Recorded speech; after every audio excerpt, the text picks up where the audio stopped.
C'est une entreprise historique pour Arques, vieille de 200 ans. La verrerie s'est fait un nom dans le monde entier grâce à son savoir-faire. Un savoir-faire aujourd'hui en danger avec l'annonce d'un plan de redressement mercredi dernier. C'est avec la famille Durand que tout commence. Il faut remonter aux années 70 pour vivre les grandes heures de l'usine dans la ville. 200 employés au départ jusqu'à 12 000 au point d'orgue. Toutes les familles arquoises et du secteur ont un pied, voire les deux, dans la fabrication de produits en cristal. Mais au fil des ans, concurrence mondiale et chiffre d'affaires en baisse obligent, les Durand décident de se recentrer sur le verre. Ils arrêtent totalement la production du cristal en 2009, une production verrière haut de gamme de l'assiette au verre que l'on retrouve partout. On estime effectivement que dans chaque famille, dans chaque école, dans chaque restaurant, il existe un de nos produits, que ce soit une assiette ou un verre. Mais effectivement, nos produits sont placés partout en France et en Europe, bien entendu. Encore aujourd'hui, depuis les fours qui chauffent à 1500 degrés, un mélange de sable, de soude et de calcaire, le verre en fusion tombe dans des machines qui soufflent et mouillent des pièces à un rythme infernal pour rester leader mondial des arts de la table. On produit aux alentours des 2 millions de pièces par jour sur le site de Arques. Sur ce site en particulier, 500 000 pièces par jour, un demi-million. Donc ça fait quand même une taille conséquente. Mais pour le géant verrier, les crises se succèdent, tout comme les repreneurs. Les difficultés financières s'accumulent. Dernière mauvaise nouvelle pour le groupe la semaine dernière avec leur placement en redressement judiciaire et plus de 500 emplois menacés. La plupart des salariés, c'est les habitants du territoire. Aujourd'hui, sur le calcul, des 3600, c'est 43% sont des Audomarois.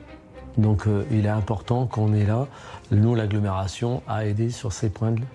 On va suivre la procédure. On ne va pas aller plus vite que la musique, mais c'est d'être là, à leur écoute, à l'écoute aussi de ce qui va se passer, de l'avis qui sera apporté par le tribunal, la possibilité d'une reprise. Donc ça, c'est l'espoir qu'on peut souhaiter à cette belle entreprise. L'espoir pourrait venir de la famille Durand avec l'un des petits-fils, Timothée Durand, candidat pour une reprise du site avec l'objectif de sauver ce fleuron industriel et cher à sa famille. Cette proposition passerait par un redimensionnement de l'usine avec l'arrêt définitif d'un des 2 fours de verre sodo-calcique qui fabriquent des gobelets de verre transparents pour le grand public. Mais aucune communication sur le nombre de licenciements en cas de reprise. Après fermeture du dépôt des offres de reprise à la fin du mois de janvier, le tribunal judiciaire de Lille statuera de l'avenir du site. Aujourd'hui, 3600 personnes travaillent encore au sein de la verrerie inscrite dans le patrimoine vivant de la ville et qui compte bien le rester.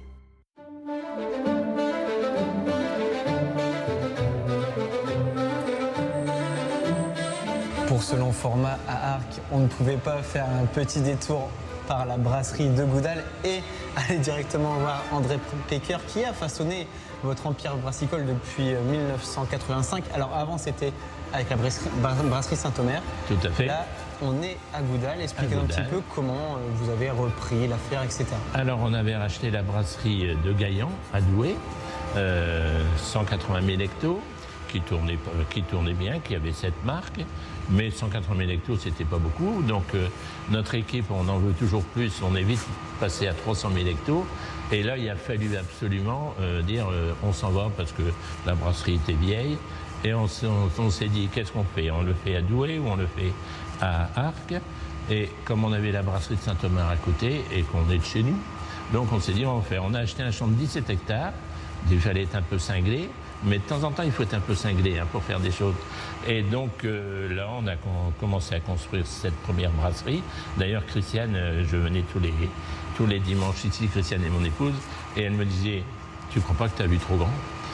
Et puis, elle s'est un peu trompée, puisqu'on a refait 4 ou 5 entrepôts. On a 70 000 mètres carrés en plus maintenant à la brasserie. Donc, on a grandi beaucoup.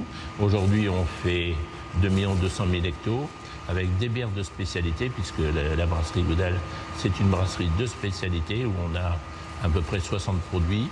Donc on a un maître brasseur qui est exceptionnel, un cuisinier 5 étoiles. On a cette micro-brasserie qui nous permet de faire des petits brassins de 7 hectos. Et comme un cuisinier, c'est la première cuvée n'est pas bonne, on jette parce que c'est 7 hectos, avant c'était 350 hectos. Donc on peut faire un tas de choses et cette petite salle avec Baptiste Maupin, notre maître brasseur et toute son équipe, on fait un travail considérable. Goudal a changé de dimension. Il y a eu, comme vous disiez, vous êtes réinventé avec beaucoup de nouvelles bières dans tous les secteurs, bières sans alcool aussi, la limonade. Enfin, c'est important de toujours chercher à se réinventer. Oui, aujourd'hui, si vous ne ressortez pas au moins 2 bières ou de produits de la limonade ou d'autres produits, dans 5 ans ou dans 10 ans, vous pouvez vivre sur votre lancée. Mais vous savez, c'est comme un coureur cycliste qui a été très bon pendant 2-3 ans et qui ne se remet pas en cause sans arrêt, ben, il est foutu. Donc nous, c'est ça. Si on ne veut pas être foutu, il faut continuer à être dynamique. Et puis de toute façon, c'est notre passion, on a la rage de vaincre. On a la chance d'avoir des collaborateurs qui participent vraiment à l'entreprise. Et vous savez que je dis toujours que c'est pas le patron qui réussit, c'est nous tous. Et ça, je le prouve et je le sens de plus en plus. D'ailleurs, s'il n'y avait que la finance, j'arrête de travailler. J'ai 82 ans, mais j'ai encore envie de bosser encore un bon moment. J'ai la chance d'avoir 2 petits-fils. J'ai un gendre, donc pour la succession. Mais j'ai fait souder mon siège pour pas que je ne sois pas éjecté parce que j'ai encore envie de travailler. Je m'amuse. Vous parlez de collaborateurs plutôt que de salariés. Combien de collaborateurs depuis que vous avez repris ici? Alors, on est 200 chez Goudal, 200 à la brasserie de Saint-Omer et 400 au transport Saint-Armand. On est 800 au total. On parle de Goudal et tout de suite on parle aussi de Saint-Omer, etc. Ça crée une synergie, c'était ça le but? Oui.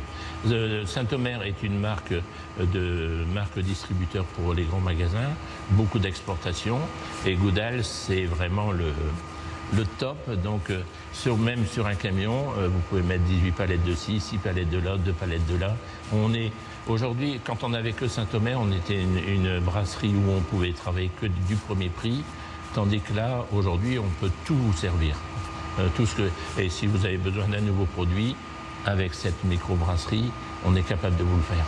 En termes de volume bouteilles à l'heure, ici à Goudal, combien de bouteilles sont sorties? 45 000 bouteilles à l'heure et à Saint-Omer, 145 000 bouteilles heure. C'est-à-dire 2500 bouteilles à la minute. Et pourtant, on continue d'investir. On continue à investir. Là, on a rentré des cubes ce matin, donc valeur à peu près 2 millions. On rentre une machine au mois de mai, puisque le plastique va être supprimé d'ici 2030, paraît-il. Donc on a acheté une cartonneuse qui vaut 4 millions. On veut toujours, la cartonneuse, on pouvait attendre 2 ans, mais on veut toujours se dépêcher d'investir pour être un peu dans le sprinter, être devant, mais pas derrière.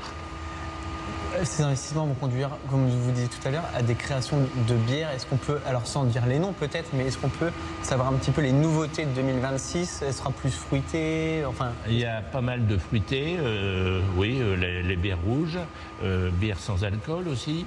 On a aujourd'hui les bières citron, enfin, on invente sans arrêt. Et on en a encore quelques-unes, je ne peux pas vous en parler, c'est du secret, mais on a des belles choses en route. La société est en croissance actuellement? Oui, Goudal va terminer à 16% et Saint-Omer va terminer à plus 5% aussi. Donc oui, on va bien et l'année prochaine, on va encore progresser un peu puisqu'on vient d'avoir des clients à Cuba, puisqu'on va envoyer 50 conteneurs par mois à Cuba. On a eu des Mexicains lundi et on va bien démarrer sur le Mexique. Donc, oui, on a à peu près 50% à l'exportation. Donc, c'est bien parce que finalement, on fait du travail en France et la bière est détruite ailleurs. Donc, on crée de l'emploi, donc c'est bien, quoi. Merci beaucoup en tout cas, Monsieur Pecker, d'avoir ouvert les portes de votre brasserie Goudal. Alors, il y a même un événement récurrent chaque année maintenant que tout le monde connaît, en tout cas au niveau sportif et aussi pour ceux qui veulent passer un moment, c'est le Semis du Houblon. Et là, je vous emmène dans un autre endroit très connu des habitants de la ville d'Arques. Vous allez voir. À Arques, il n'y a pas que le houblon et la brasserie Goudal qui se visitent. Je suis en plein cœur de la torréfaction Didier Boulet. Et là, vous allez voir que cette visite est un peu plus exotique. On oublie le houblon, on est aux 4 coins du monde. Et je vous propose aussi de découvrir cette visite de la torréfaction artisanale et surtout familiale. Il y a 38 ans, DJ se lance pour devenir torréfacteur. À l'âge de 24 ans, il ouvre sa propre entreprise de torréfaction dans l'Audomarois, après avoir appris le métier auprès d'un torréfacteur lillois. Depuis, l'entreprise ne cesse de se développer. Cette année, plus de 45 tonnes de café ont été torréfiées. Et depuis leur implantation à Arques, DJ et ses 2 enfants proposent des visites de leur activité. La visite, depuis pratiquement 1 an, donc on est arrivé ici à Arques. Et quand on s'est dit d'arriver dans un nouveau bâtiment, on voulait faire découvrir notre métier au public.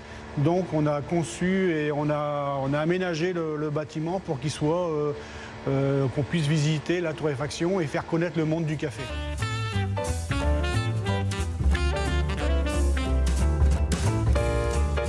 Je vous laisse admirer le paysage et profiter du climat. La visite commence par une vidéo où Rémi, le fils de DJ, se met en scène pour expliquer les bases du café. Et très vite, on se rend compte qu'on ne connaît pas grand-chose sur le café. Est-ce que vous avez appris quelques petites choses sur le café qui vous ont étonné? La cerise de café, généralement, les gens ne s'y attendent pas. Voilà. Pareil pour les plus grands pays consommateurs, les pays du Nord. Après ce petit tour d'horizon, on place maintenant à l'une des étapes les plus importantes, celle de la démonstration de la torréfaction. Les odeurs, en fait, les arômes du café sont dans ces huiles et les huiles sont bloquées dans le grain. C'est pour ça qu'on a besoin de la torréfaction, donc de la cuisson, pour faire ressortir ces huiles. Donc nous, par exemple, le niveau de torréfaction qu'on fait ici, c'est la torréfaction moyenne qu'on appelle robe de moine. C'est la torréfaction qu'on va trouver de manière la plus générale en France. Selon le pays où on va pas pratiquer les mêmes torréfactions. Par exemple, si on va dans le nord de l'Europe, on va préférer une torréfaction assez légère, presque blonde. Si on va en Italie, on préfère une torréfaction beaucoup plus poussée, presque noire.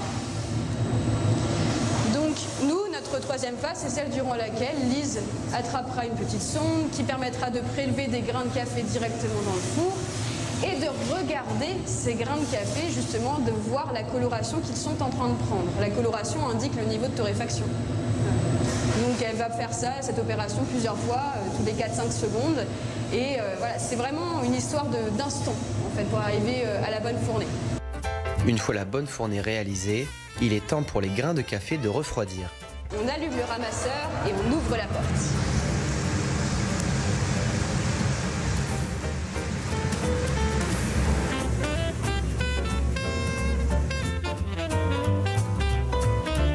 Après la torréfaction, on place maintenant au conditionnement.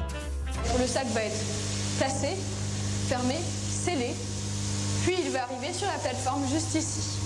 Donc nous, la plupart de nos clients, ce sont des professionnels, des cafés, des hôtels, des restaurants sur les Hauts-de-France. On a aussi une part de clientèle particulier. Comptez plus d'1 heure de visite avant la récompense, celle de la dégustation du café, un moment d'échange très apprécié où les visiteurs goûtent le café en connaissant maintenant toute son histoire. C'était très intéressant. Ce qui m'a le plus surpris, c'est le nom du fruit du caféier, la cerise. Je ne savais pas du tout. Voilà. Et les autres étapes? Les autres étapes, très intéressantes. Je n'imaginais pas toutes ces étapes intermédiaires entre la cueillette du café et quand le café arrive dans notre tasse. Voilà. Et quand elle arrive dans votre tasse, comment vous la trouvez? Ah, c'est très bon. Très bon. Et en plus, l'accueil est très sympathique. Franchement, oui, j'ai bien... Je ne m'attendais pas à ça. Ouais. Je pensais m'ennuyer un petit peu. C'est pas du whisky, c'est du café. Mais bon, c'est parfait. Moi, j'ai bien aimé. Qu'est-ce que vous avez appris là durant cette visite? Oh ben, tout ce qu'on ne savait pas. Hein. Nous, on achète un paquet de café. C'est suffisant, quoi. Très instructive et très concise, très bien. Et forcément, le café, qu'est-ce que vous en pensez? Je vais goûter, je vais vous dire ça tout de suite. Un délice. Que les visiteurs se rassurent, l'entreprise familiale a encore de belles années devant elle quand on écoute les souvenirs de Rémi et la passion qui l'anime. Mon père a démarré 1 an avant ma naissance, donc du coup, j'ai toujours bercé dans le café. On habitait à l'époque en fait, l'entreprise a déménagé à plusieurs endroits. On a d'abord démarré à Alines et après à Uzerne, on habitait au-dessus de la torréfaction, un peu comme un boulanger. Je descendais à l'atelier de torréfaction tous les jours en revenant de l'école, quoi. Il y a l'odeur.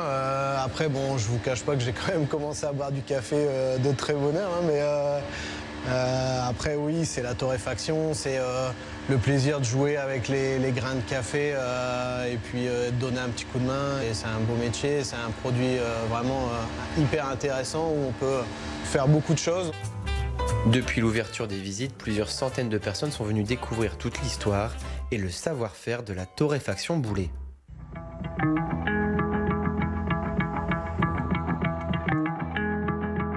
Et pour continuer ce long format, je suis avec Marie-Paul Boutoil. Oui. Bonjour et Bonjour. merci en tout cas d'être avec nous. On se trouve au sein même de l'Hôtel de Ville. Vous le connaissez bien, vous avez été élu pendant 25 ans. Oui. Est-ce qu'on peut revenir un petit peu sur déjà l'histoire de cet Hôtel de Ville? Oui.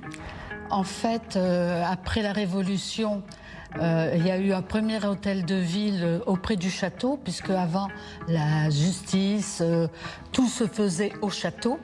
Bien sûr, il était inimaginable de continuer après la Révolution de faire les manifestations au château. Donc, première petite mairie en face du château. Ensuite, rue Miscavel. Et le comte qui habitait le château à l'époque et qui était maire d'Arques a décidé d'acheter un terrain ici même, qui s'est devenu en fait la Grande Place d'Arques, et a commencé aussi à bâtir à partir de 1895 la future mairie d'Arques. Et là on le voit, il y a aussi les vitraux, surtout qu'on peut admirer de l'extérieur. Ces vitraux-là également, ce sont directement les habitants qui ont contribué à l'arrivée de ces vitraux. Oui, mais il a fallu attendre quelques années, puisque d'abord le corps principal de ce bâtiment, qui est devenu l'hôtel de ville, n'a été construit qu'à partir de 1907, ainsi que l'autre aile, parce que faute de moyens, le maire avait dû arrêter les travaux. Et les vitraux n'ont été posés qu'après la guerre de 14-18. Vous parlez de la guerre 14-18, justement, alors maintenant c'est la salle où on célèbre les mariages, oui. Mais par contre on n'appelle pas cette salle la salle des mariages, on appelle ça la salle des poilus. Du poilu. Est-ce que vous pouvez nous expliquer pourquoi? Oui, parce qu'en fait la ville d'Arques, lors de la Première Guerre mondiale, a été considérée comme ville martyre, a d'ailleurs reçu la Croix de guerre, et à partir de ce moment-là, les Arquois ont voulu dédier une partie de la mairie au souvenir des martyrs de cette guerre. La particularité de ce monument aux morts, d'ailleurs ça fait partie des seuls monuments de la région à être de cette façon-là, c'est qu'il n'y a aucun nom de personnes qui sont tombées au front ou même ici au sein de la ville. Non, puisque cette salle dite du poilu, c'est ici qu'on a fait des grosses transformations dans cette salle, c'est-à-dire qu'on a supprimé des boiseries pour pouvoir insérer des cartouches en fait en marbre avec le nom de toutes les victimes civiles et militaires. De la Première et la Deuxième Guerre. Et ensuite on a ajouté bien sûr après la guerre 39-45 aussi les victimes civiles et militaires. C'est encore une salle appréciée et reconnue par les habitants? Ah oui, parce que c'est ici que se déroulait avant l'élection du maire, par exemple. Les mariages, les grandes cérémonies, remises de médailles, etc. Ça se fait toujours dans la salle du poilu. Merci beaucoup en tout cas Madame Boutoil pour toutes ces informations. Alors maintenant, on va aller dans un autre endroit très emblématique de la ville d'Arques. Il s'agit de l'ascenseur à bateau.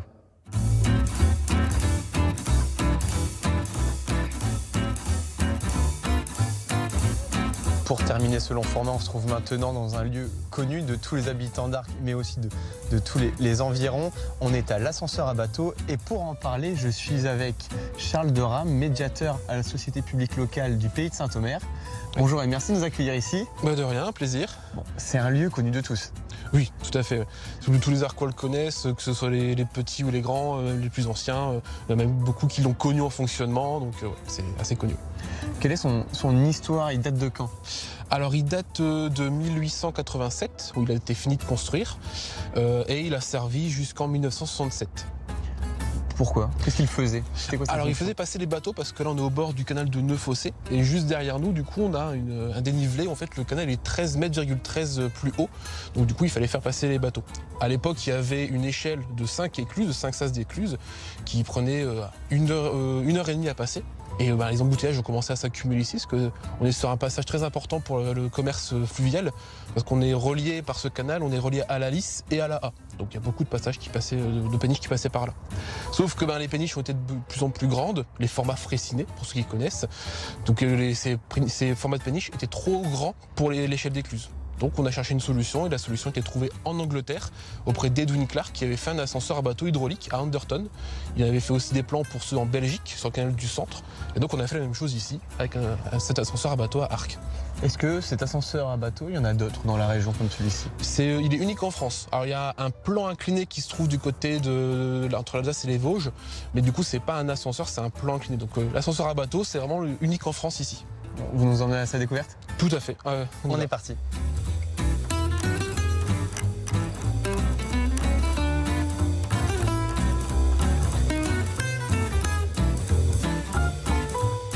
Charles, expliquez-moi concrètement comment ça fonctionnait. Alors ça fonctionnait grâce à l'eau. En fait, on voit deux bacs qu'on appelle des bacs mobiles. Donc celui en position haute et en position basse.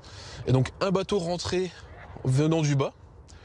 Alors, ça pouvait être aussi un bateau qui venait du haut, 2 bateaux, mais un seul bateau par bac pouvait fonctionner également.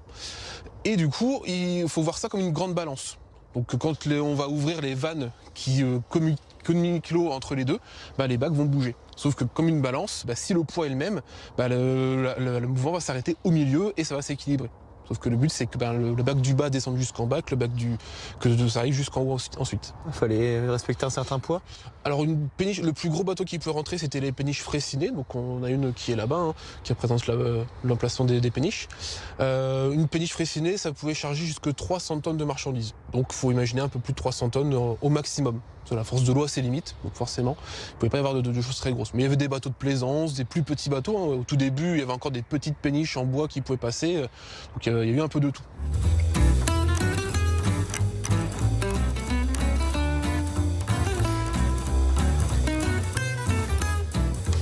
Donc Charles, là où est-ce qu'on se trouve ici?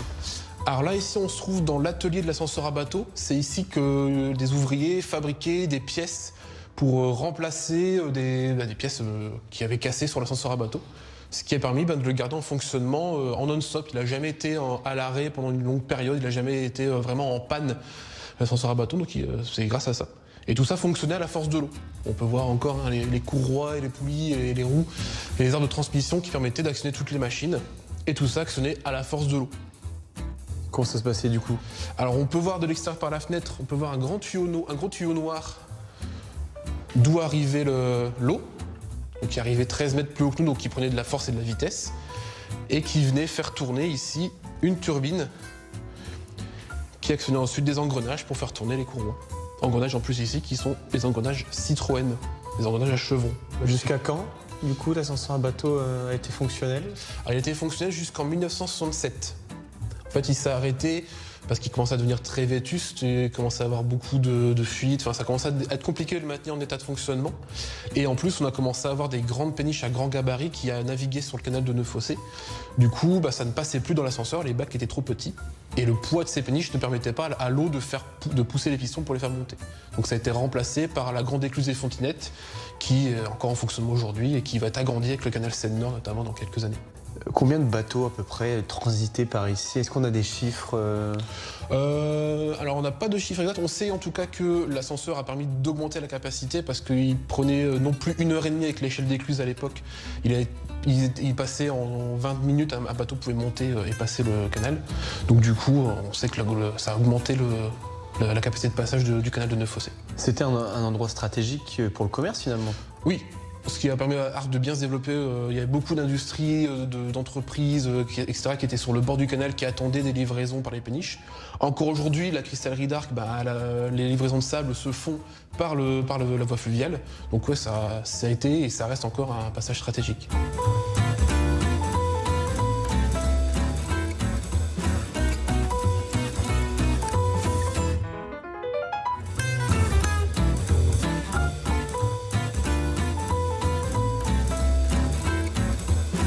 Merci beaucoup en tout cas Charles pour la visite. Mais de rien, un plaisir.